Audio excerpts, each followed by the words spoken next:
Hello everyone, আমি আলিশা। আর আজকে আমি তোমাদের সাথে একটা ঠান্ডার ডেজার্ট রেসিপি নিয়ে চলে এসেছি, which is made by my mom. তো গাজরের পায়েস আজকে তোমাদের সাথে শেয়ার করব। প্রথমে 1 চামচ ঘি কড়াইতে নিয়ে নিতে হবে। আর এইদিকে দেখো দুধ ফুটিয়ে নিচ্ছে মা। দুধে কিন্তু রয়েছে আমুল স্প্রে গুঁড়ো, আর 1 কিলো মতন দুধ কিন্তু এখানে আছে। আর এখানে 4টে গাজর কিন্তু ভালো করে গ্রেট করে নিয়েছে মা, ধুয়ে। তারপরে কিন্তু এটা ঘিয়ে ভালো করে ভেজে নিচ্ছে, দেখতেই পাচ্ছ। এর মধ্যে কিন্তু আর অন্য কোনো কিছু অ্যাড করা হয়নি। তো এটাকে আগে ভালো করে ভেজে নিতে হবে। আর তারপরে এই ফুটন্ত দুধের মধ্যে কিন্তু ডিরেক্ট এটাকে এরকমভাবে ঢেলে দিতে হবে। গাজরগুলোকে দেখতেই পাচ্ছ, খুব ভালোভাবে মা ঢেলে দিচ্ছে।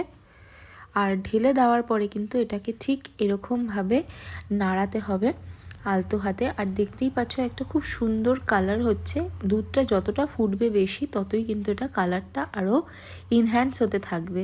এরপর এর মধ্যে অল্প সামান্য একটু নুন দিতে হবে, যাতে টেস্টটা একটু বেটার হয়। আর এরপরে কিন্তু এখানে একটা মিক্সচার বানাতে হবে, যেটার মধ্যে থাকবে হচ্ছে গিয়ে কাজু। এটা অ্যাকচুয়ালি গোটা কাজু ছিল, যেটাকে মা কিছুক্ষণ ভিজিয়ে রেখেছিল।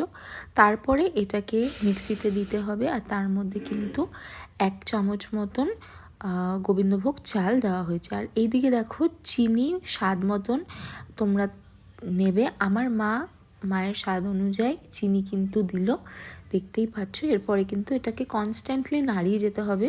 আর এখানে দেখো এরপরে এলাচ অ্যাড করছে মা। এখানে এলাচ গুঁড়ো হলে বেশি ভালো হতো, কিন্তু এলাচ গুঁড়ো না থাকলে এলাচও অ্যাড করা যাবে। এদিকে আমাদের চাল আর কাজু বাদাম পেস্টটা একদম রেডি। গাজরের দুধটাকে ভালো করে জাল দেওয়া হয়ে গেলে তার মধ্যে কিন্তু এই পেস্টটাকে এবার আস্তে আস্তে অ্যাড করে দিতে হবে। এই পেস্টটা অ্যাড করার পরে কিন্তু তোমরা একটা থিকনেস দেখতে পাবে, হালকা থিকনেস, খুব বেশি থিক কিন্তু হবে না। পায়েসটা আগে থেকেই বলে দেওয়া হচ্ছে। আর এতে কিন্তু কোনো রকমের চাল থাকবে না। এরপরে যত রকমের ড্রাই ফ্রুটস আছে সেগুলো তোমরা মিশিয়ে দেবে। আমরা এখানে কিশমিশ, আলমন্ডস, কাজু এগুলো দিয়েছিলাম। আর তোমরা চাইলে আরও কিছু দিতে পারো।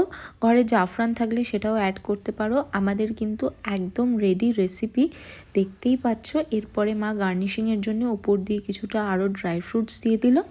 শীতের সময় এটা গরম গরম খেতেও বেশ ভালো লাগবে। এটা কিন্তু ফ্রিজে রেখে খেতেও খুবই ভালো লাগবে। আমরা কিন্তু দুরকমভাবেই খেয়েছি। তোমরা কিন্তু ডেফিনেটলি ট্রাই করো বাড়িতে। আর ট্রাই করে কেমন লাগলো সেটা কিন্তু ডেফিনেটলি জানিও আমাকে। ফ্রিজে রাখার পরে পরের দিন এটার টেক্সচারটা কিন্তু আরেকটু ঠিক হয়ে গিয়েছিল, আর টেস্টটাও কিন্তু আরও বেটার লাগছিল। আজকে ভিডিওটা ব্যাস এইটুকুই। ভালো লাগলে লাইক শেয়ার সাবস্ক্রাইব করে দিও।